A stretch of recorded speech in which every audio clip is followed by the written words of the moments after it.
Estamos iniciando mais um programa do Seminário Esperança para Viver. E temos certeza que você vai gostar do programa, pois ele foi preparado com muito amor e carinho. Você sabe que há no mundo religioso uma falsa doutrina de prosperidade, e há muitas pessoas sendo enganadas. No programa de hoje, o pastor José Mascarenhas Viana falará sobre a verdadeira teologia da prosperidade e nos mostrará Deus como sendo o nosso grande e o nosso melhor sócio. E no programa de amanhã, nós vamos estudar a respeito da saúde. Saúde é o que interessa. Está no ar, Esperança para Viver.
A esperança é Jesus, segurança de salvação, onde o mundo pode achar solução. A esperança é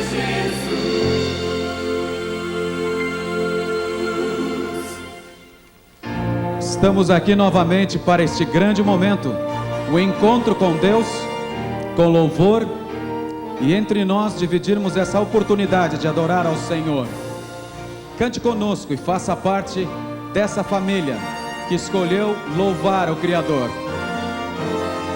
Vamos cantar. Já refúgio a glória eterna de Jesus, o Rei dos Reis. Breve os reinos desse mundo ouvirão as suas leis. Os sinais da sua vinda mais se mostram cada vez. Vencendo, vem Jesus. Louve ao Senhor. Amém. Aleluia. Glória, glória, aleluia. Glória, glória, aleluia. Vencendo,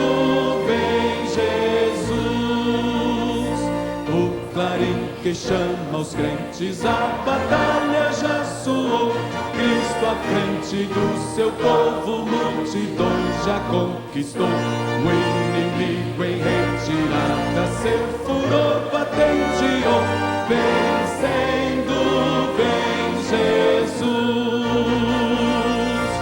Glória, glória, aleluia. Glória, glória, aleluia.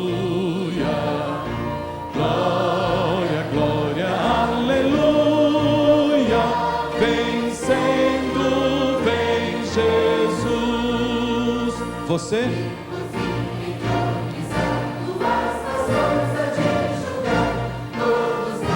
E pequenos o juiz hão de encarar, oprimidos triunfantes em fulgor hão de cantar. Vencido tem Jesus. Venha louvar conosco. Glória, aleluia. Glória, glória, aleluia. Glória, glória, aleluia. Vencido tem Jesus.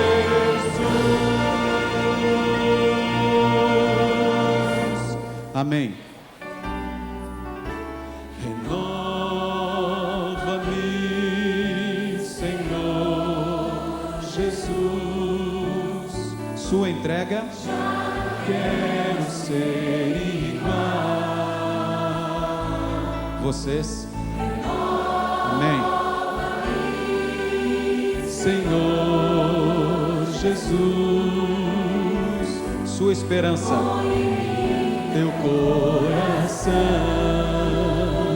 Cante conosco, porque tudo que há dentro de mim necessita ser mudado, Senhor, porque tudo que há dentro do meu coração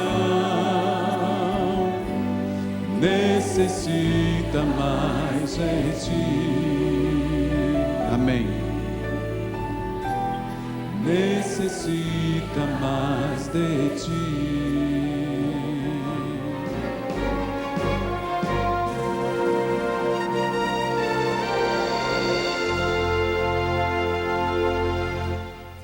Na opinião do povo de hoje, nós apresentamos a seguinte situação. Se você estivesse procurando um sócio para qualquer tipo de empreendimento, que qualidades esse sócio deveria possuir? É muito difícil. Acho que um amigo seria mais confiável. Já um amigo, a gente encontrar um amigo para ser um sócio. De honestidade e sinceridade no que ele está fazendo, né, junto comigo. E principalmente a honestidade dele. Eu não sou muito favorável à sociedade, né, que é difícil, mas se fosse o caso de eu entrar numa sociedade, teria que ter, em primeiro lugar, honestidade. Honestidade. Segurança, respeito e, acima de tudo, não passa a vontade do outro. Seria honesto e também teria o dinheiro, né, para ajudar a abrir a sociedade. Que qualidade? Que fosse uma pessoa honesta, né? Uma pessoa honrada e muito educada.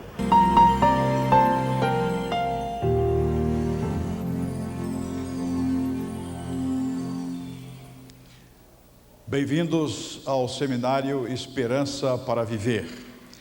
Ebenezer, até aqui nos ajudou o Senhor.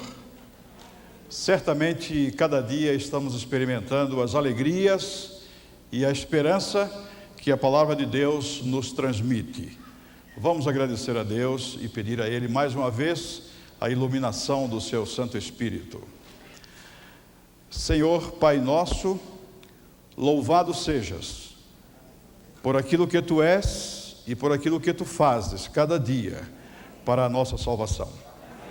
Senhor, Pai nosso, muitos pedidos nos têm chegado, pedidos de oração, e muitas palavras também de gratidão e de agradecimento. Nós queremos colocar todas estas coisas diante de Ti, para que Tu trates cada questão segundo a Tua vontade. Ao abrirmos mais uma vez a Tua palavra, dá-nos a sabedoria do alto, para sermos poderosamente alimentados por ela. Em nome de Jesus, amém.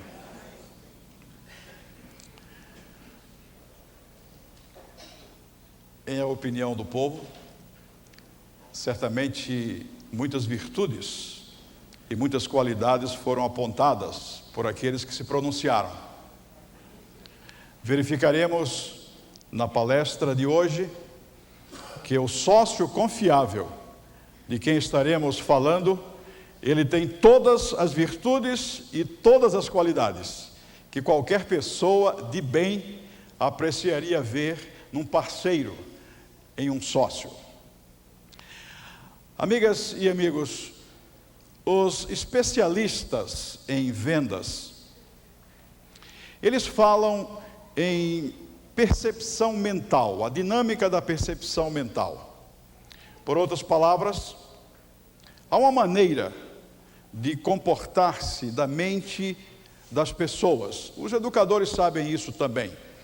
Mas os especialistas em vendas nos dizem que para um produto ou um serviço sair da mão do vendedor para o comprador, o vendedor precisa saber como usar palavras que despertem inicialmente a atenção do cliente, depois o interesse, logo depois o desejo, que o leve à convicção e finalmente a ação, que é o ato da compra.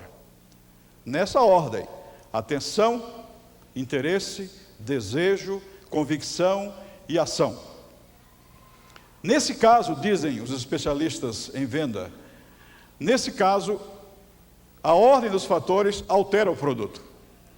É importante que os passos sejam dados nesta ordem. O maior vendedor de todos os tempos conhecia essa dinâmica da percepção mental. O maior vendedor do mundo, ele tinha uma pérola de preço inexcedível. E ele vendia sem preço. Ele conhecia como a mente das pessoas funciona. E o maior vendedor de todos os tempos, Jesus Cristo, que tinha uma pérola de valor incalculável. Ele abordou um dia uma pessoa à beira de um poço e começou despertando sua atenção e a levou à ação.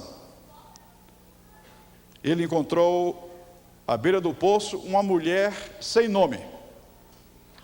E por razões e motivos étnicos e sociais, aquele encontro não deveria acontecer. Porque o maior vendedor de todos os tempos, o nosso Salvador Jesus Cristo, era um homem e homem judeu. E ele se encontrou com uma mulher e mulher samaritana. Mas ele queria despertar a atenção dela, não só para ele, mas para o que ele representava, a salvação dos homens. E ele começou fazendo um pedido: dá-me de beber. Quando você fala com alguém e a pessoa não responde, é indicação de que a pessoa não teve sua atenção levantada. Mas no caso, quando Jesus disse, dá-me de beber, a mulher respondeu, como sendo tu judeu, me pedes de beber que sou mulher samaritana?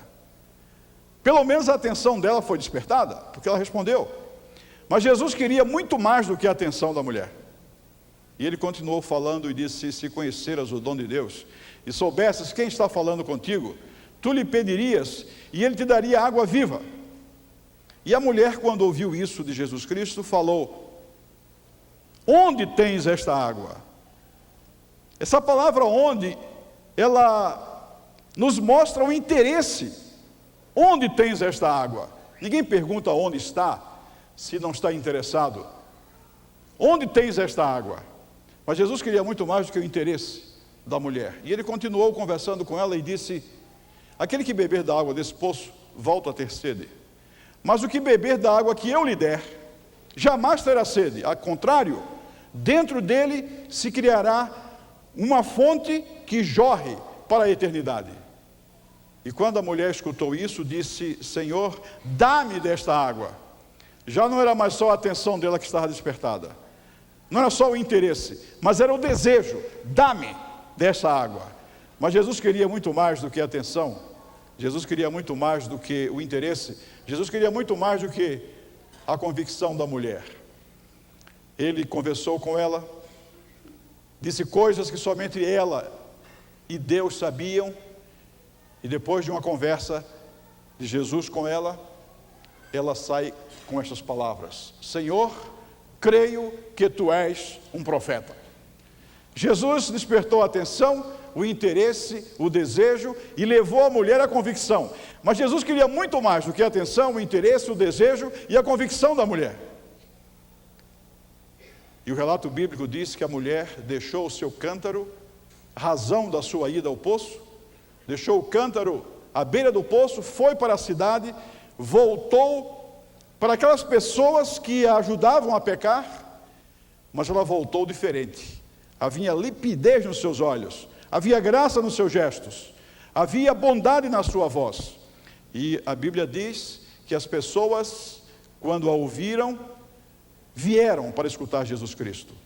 Jesus a levou à ação, que era o que Jesus Cristo realmente queria. Abandonou seu cântaro e foi para a cidade e disse às pessoas quem era Jesus. Jesus progressivamente despertou a atenção, o interesse, o desejo, levou a mulher à convicção e à ação. Amigas e amigos, Jesus Cristo, Ele quer muito mais do que sua atenção para a sua palavra. Ele quer despertar em você muito mais do que interesse e desejo. Ele quer muito mais do que levá-la simplesmente à convicção da verdade. O que Jesus Cristo quer é levar você à ação concreta ao seu lado. E nossa presença aqui, ao longo destes dias, é uma indicação de que estamos nos colocando disponíveis para que Jesus não somente nos desperte atenção, interesse, desejo, nos leve à convicção, mas que Ele nos leve a uma ação, a uma vida ao seu lado, seguindo os seus passos. E quero lhes dizer que Jesus Cristo não perdeu essa capacidade, não perdeu. Existe em sua palavra escrita todo o poder, todo o fascínio, toda a beleza, todo o encanto que havia em sua palavra falada. Quem parar na frente deste livro, verificará que Jesus não perdeu o poder de nos levar a uma ação ao seu lado, cumprindo a missão que Ele quer para cada um de nós. E é por isso que estamos aqui, na frente de Jesus. Quem para diante da palavra, para diante de Jesus Cristo. Quando Ele disse, vinde a mim, Ele estava dizendo, vinde a minha palavra. O local do encontro que Ele marcou conosco é no interior da palavra. Ao lermos este livro, meditando, orando, de dentro dele salta um Cristo vivo, que nos abraça, que nos perdoa, que nos absolve e que garante que com Ele nós iremos para a eternidade. Este é o poder da palavra escrita. Parando na frente dela, estamos parando diante da palavra, do Verbo, Jesus Cristo. E o seu poder continua da mesma maneira. Sócio confiável. Este sócio confiável é Deus. Qual é o seu empreendimento? Vamos ver qual é o empreendimento dele em Mateus 24, 14. O empreendimento desse sócio confiável é este aqui. E será pregado este evangelho do reino por todo o mundo, para testemunho a todas as nações, então virá o fim. Mas o empreendimento desse sócio confiável, ele se desdobra em Apocalipse 14, o último livro da Bíblia. Apocalipse 14, versos 6 e 7, nós encontramos estas palavras. E este evangelho, vi outro anjo, começando o texto, vi outro anjo voando pelo meio do céu, tendo um evangelho eterno para pregar aos que se assentam sobre a terra, e a cada nação, e tribo, e língua, e povo. Vejam, Mateus diz que este evangelho deve ser pregado em todo o mundo. E João complementa dizendo que este evangelho, que deve ser pregado em todo o mundo, é o evangelho eterno. O que é este evangelho eterno? Este evangelho eterno é o evangelho que Jesus Cristo pregou, que os discípulos pregaram, sem os acréscimos que a tradição e as filosofias humanas colocaram dentro da igreja. Então o evangelho eterno, com a sua pureza original, o evangelho eterno, este deve ser pregado em todo o mundo. Então este é o empreendimento, este é o empreendimento de Deus, o nosso sócio confiável, que está tentando chamar para si, chamar para o seu lado, parceiros e sócios. O empreendimento de Deus assim é a pregação do evangelho eterno, não um evangelho que represente 90% das verdades, não um evangelho com desconto, não um evangelho que represente 95% das verdades, mas um evangelho eterno, aquele que ele pregou, que os discípulos pregaram e que a igreja cristã primitiva vivenciou. Este é o empreendimento. E há de se perguntar: como você pode participar deste empreendimento? Deus nos está convidando para uma parceria, para uma sociedade. E qual é a sua participação neste empreendimento? A sua participação, a minha participação nesse empreendimento é anunciar para os outros o que ele fez. E anunciar para os outros o que ele fez é o evangelho eterno, que ele assumiu nossa culpa, que ele viveu entre nós sem pecado. E amigos, amigas, a história de Jesus Cristo não é um jogo de cartas marcadas. A vida de Jesus Cristo foi um projeto sério, muito arriscado, podia ter dado errado, mas ele veio, viveu entre nós sem pecado, pagou o preço do nosso resgate, morreu, ressuscitou, voltou ao céu, retornará de lá e hoje perdoa e salva pecadores que se entreguem a ele.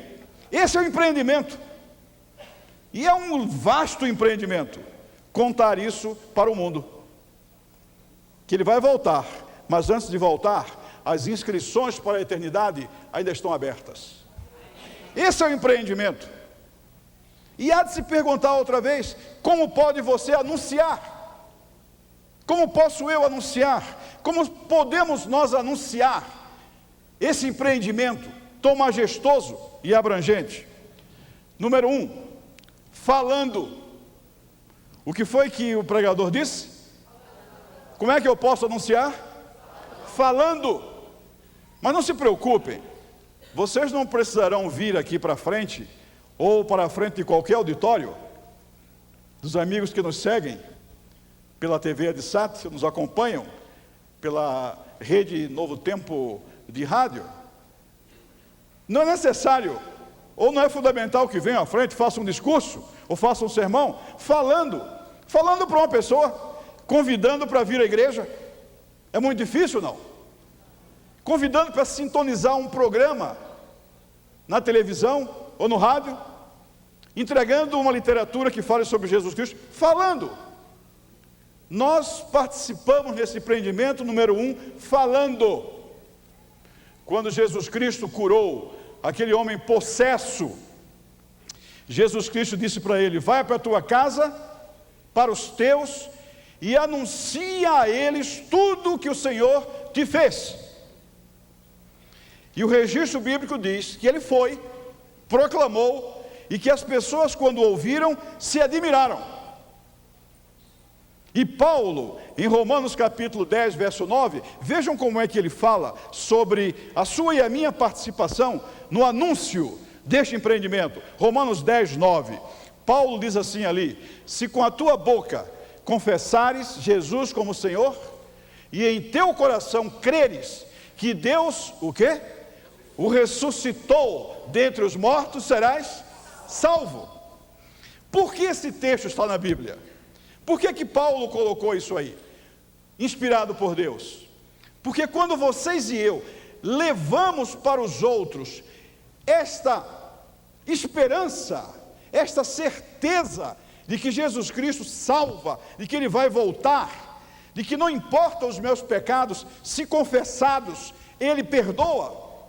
Paulo diz que se levarmos esta esperança para os outros, seremos salvos. Por quê?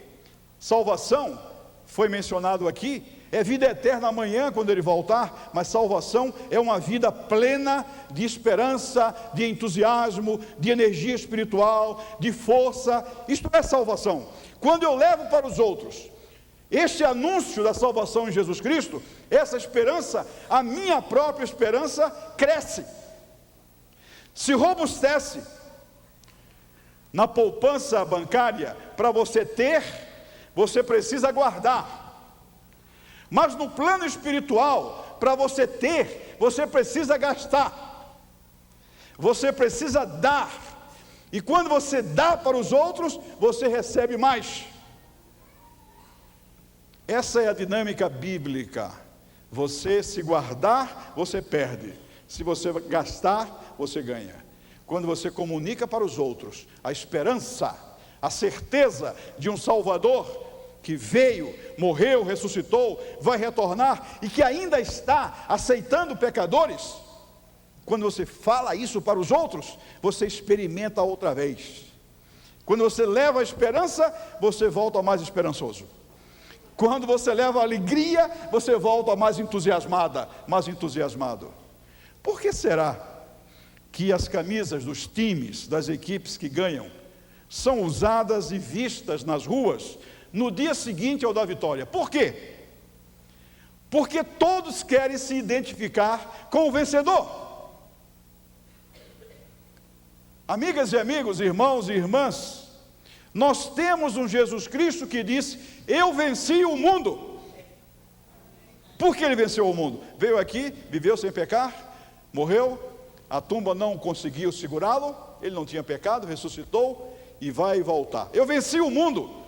Nós estamos do lado de um vencedor. E temos que dizer isso para as pessoas, com palavras simples, ao início dentro de nossa experiência, e depois vamos comunicando. Quando aquele cego de nascença foi curado por Jesus Cristo, os adversários do mestre, gratuitos e apressados, foram para o ex-cego e perguntaram: ele te curou num sábado, nasceste cego, há provas, há testemunhas. E o cego ficou perplexo. Ex-cego ficou perplexo. Tantas perguntas, tantas interrogações, mas o cego parou um pouco, se impertigou, encarou os seus interlocutores e disse: amigos, eu não sei responder as perguntas que vocês estão formulando. Eu não tenho respostas para as indagações que vocês levantam, mas eu sei de uma coisa: eu era cego e agora eu vejo. Quando você chega para as pessoas e diz para elas o que é que Jesus Cristo fez em sua vida, em sua família. Uma senhora me disse à porta, não estou cometendo nenhuma indiscrição porque eu não vou dizer quem foi, mas uma senhora chegou e disse: pastor, o meu marido, ele está ficando melhor, até trouxe uma rosa de presente para mim ontem. Jesus Cristo faz coisas na vida, até uma rosa foi comprada. E quando a gente começa a dizer para os outros o que ele fez com a gente, eu era ansioso, desassossegado, não tinha rumo, não sabia de onde vim, nem que sou, nem para onde vou, mas hoje eu tenho certeza, porque a sua palavra me iluminou os pés e me mostrou o caminho e colocou no meu coração a certeza da salvação. Então você participa desse grande empreendimento falando, e você participa, você participa vivendo, demonstrando que Jesus Cristo está devagarinho mudando sua vida. Tomando um táxi aqui, o motorista me disse o seguinte: um colega nosso de ponto agora é evangélico, está estudando a Bíblia, ele deve ser melhor agora, ele agora deve ser melhor, ele deve mudar para melhor. E eu perguntei: por quê? Porque agora ele está com a Bíblia na mão, agora ele vai à igreja. Então existe uma expectativa das pessoas em relação àqueles que estão se aproximando de Jesus Cristo. Mas não se preocupem, porque Paulo disse aquilo que é a sua e a minha experiência, e vai se tornando. Paulo disse: vivo não mais eu, mas Cristo vive em mim. O bem que eu quero não faço ainda, o mal que eu não quero eu faço, mas para mim o viver é Cristo, e eu posso todas as coisas em quem? Naquele que me fortalece. As expectativas vão ser plenamente satisfeitas, não pelas nossas forças, mas pela transformação que diariamente Ele vai fazendo em nossa vida. Então você participa desse empreendimento falando, vivendo. E número 3, você participa deste empreendimento, amigas e amigos, acolhendo, ouvindo as orientações sobre a manutenção e o sustento da pregação deste evangelho. Na introdução ao programa, pastor Mota disse que em realidade há uma teologia da prosperidade que corre mundo, e essa teologia pretende dizer que quase fazemos uma transação comercial com Deus. A Bíblia, ela é muito simples, quando fala sobre a manutenção e o sustento da pregação, da proclamação do Evangelho. Ela é muito simples. Nunca se mercadejou tanto religião como agora. Nunca se banalizou, nunca se colocou no ar de maneira bastante mercantilizada. Mas a teologia bíblica, a doutrina bíblica do sustento, da manutenção, da proclamação do Evangelho é muito simples, muito singela. E vamos ver o que a Bíblia diz em Malaquias 3:10. Malaquias 3:10, se podem, leiam comigo. Trazei o quê? Todos os dízimos à casa do tesouro, para que haja mantimento na minha casa. E provai-me nisto, diz o Senhor dos Exércitos, se eu não vos abrir o quê? As janelas do céu, e não derramar sobre vós bênção sem medida. A Bíblia não faz muitos rodeios, como sempre. Ela é objetiva, simples, singela. Ela diz, trazei os dízimos para a proclamação do Evangelho. Trazei os dízimos. E promete uma bênção. E eu creio nesse sócio, porque ele é confiável. Na opinião do povo, a virtude que mais apareceu, vocês recordam, era um sócio honesto. Este aqui é honesto. Ele disse, tragam, falem, vivam, deem sustentação à proclamação e façam prova de mim. A palavra dízimo e seus derivados aparecem 45 vezes na Bíblia. E seu propósito é pagar o custo material de ganhar outras pessoas para Jesus Cristo. Nós estamos aqui alegres e felizes, contentes, porque algumas pessoas creem que esta é a maneira. Algumas pessoas estão dando o seu suporte, dando o seu apoio e a sua confiança no plano de Deus para a pregação do Evangelho. Quando você, amiga, amigo, separa uma 10ª de suas rendas, Deus sabe também que sua mente está voltada para a pregação do Evangelho, está voltada para o céu, e seu desejo de ver Cristo voltando aumenta. Seu bem-estar espiritual é fortalecido. Veja o que Cristo disse em Mateus capítulo 6, 19 a 21. Cristo disse, mas ajuntai para vós outros o quê? Tesouros no céu, onde traça nem ferrugem corrói, e onde ladrões não escapam, nem roubam, porque onde está o seu tesouro, aí está também o quê?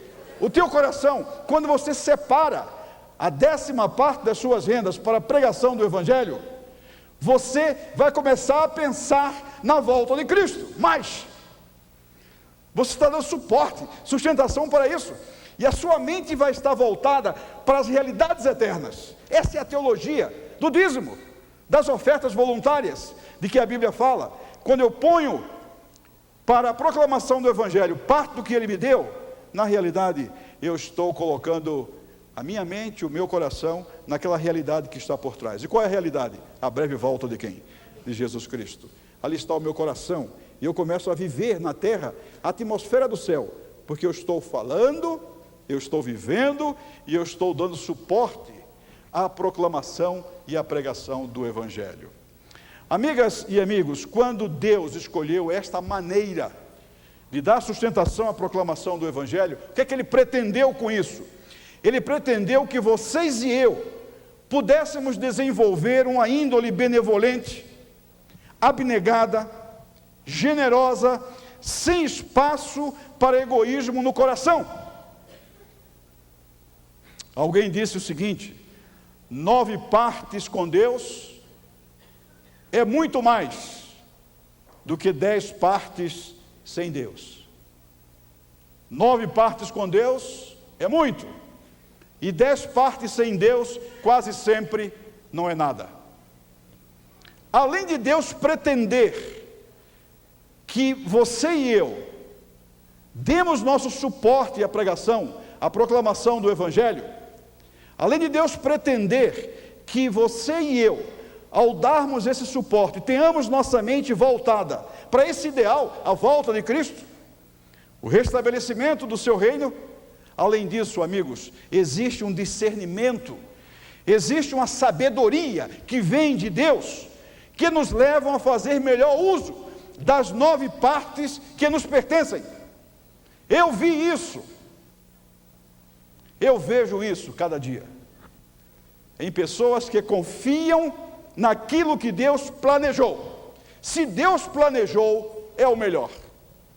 E Ele planejou e deixou em sua palavra a sabedoria, o discernimento que nós recebemos de Deus para o uso dos nossos meios, por obedecer a sua ordem, por dar suporte à proclamação do Evangelho. Aquele discernimento nos faz administrar de maneira admirável aquilo que de fato nos pertence. E lhes digo mais, Deus não necessita, em realidade, Deus não precisa materialmente de nossos recursos. Deus não precisa. A Bíblia diz, minha é a prata e meu é o quê? É o ouro. Ele não precisa. Ele dá para você a vida, me dá a vida. Ele me sustenta, o ar que eu respiro, o bater do coração, o funcionamento de todos os órgãos. Ele não somente nos deu a vida, Ele não só criou a terra, mas Ele mantém essas coisas. Ele não precisa materialmente dos nossos recursos, não precisa dos seus, dos meus, dos nossos recursos, Ele não precisa. Quando Ele planejou assim, separarmos uma 10ª de nossas rendas, ofertas voluntárias, e Ele disse mais, façam isso com alegria e com amor. Muita gente diz, fazer com alegria e com amor. Deixe-me dizer-lhes uma outra coisa, o amor tem a nascente no coração de Deus, e quando você pega este livro, como o livro da sua mão, o livro do seu coração, este amor de Deus flui para você, e você passa a falar, a testemunhar, a dar o suporte por amor, com alegria. Deus não precisa dos seus nem dos meus recursos, mas quando Ele planejou assim, sabe por que Ele o fez? Porque como sócio, Ele vai ter você mais perto dEle, e Ele faz tudo para que você fique mais perto dEle, e você sendo sócio dEle, na salvação de outras pessoas, você não só fica perto de Deus, mas você experimenta a alegria de ver pessoas que foram alcançadas com a sua ação, entrando para os braços, para a casa de Jesus Cristo. Nós temos hoje 3 pessoas que representam muitas outras. Essas 3 pessoas aceitaram sociedade com Deus, aceitaram falar, viver e aceitaram dar o seu suporte para a proclamação do Evangelho, com seus dízimos, com suas ofertas voluntárias, não porque Deus precisa, mas porque Deus nos quer ter perto dEle. Deus quer que a gente experimente as alegrias de ver uma pessoa se transformando. Não há alegria mais legítima, mais duradoura, de que ver uma pessoa se colocando nos braços de Jesus Cristo. E Deus quer que você tenha essa alegria, que eu tenha essa alegria. Os irmãos Maurício e Otalício vão nesta hora seguir os passos de Jesus em direção às águas do batismo. Os pastores Acílio Alves e Marco Aurélio vão conduzir esta tocante cerimônia. Irmão querido, pela tua fé provada, pela ordem de Cristo, para o perdão dos teus pecados, como ministro do Evangelho, te batizo em nome do Pai, do Filho e do Espírito Santo. Amém. Amém.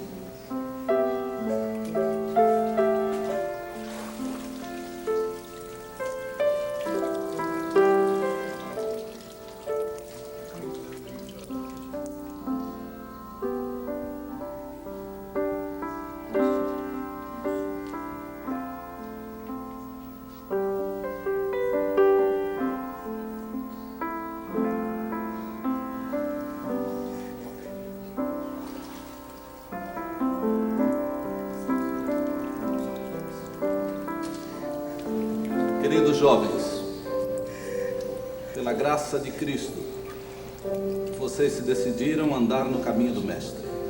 Para que a ordem dele seja cumprida em favor de vocês, nós os batizamos em nome do Pai, do Filho e do Espírito Santo. Amém.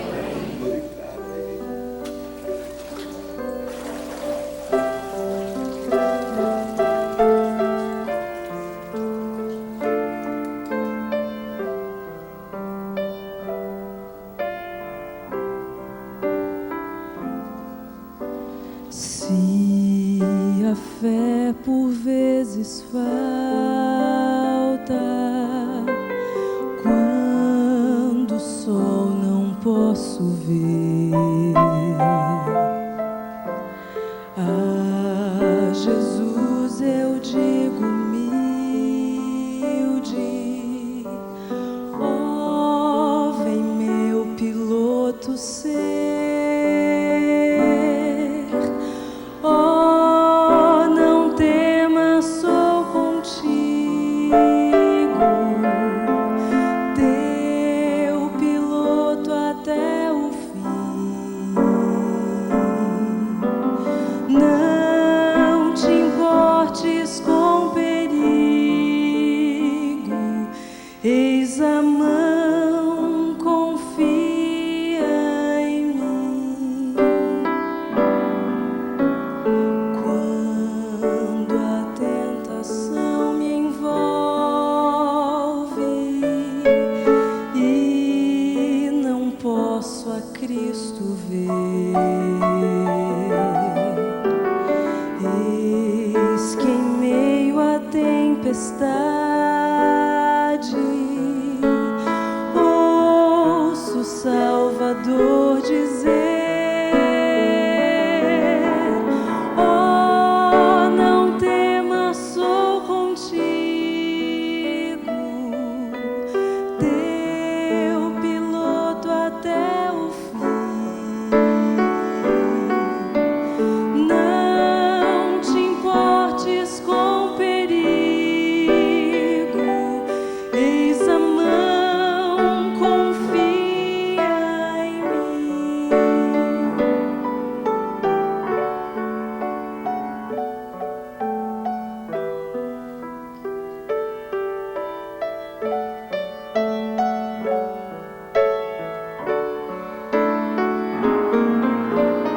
Quando a alma está ferida pelas ondas da aflição, vou olhar ao meu piloto e este canto escuto então. Oh, não temas, sou contigo,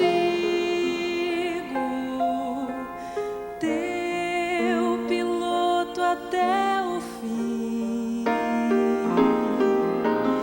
Não te importes com perigo, eis a mão, confia em mim. Eis a mão, confia em mim.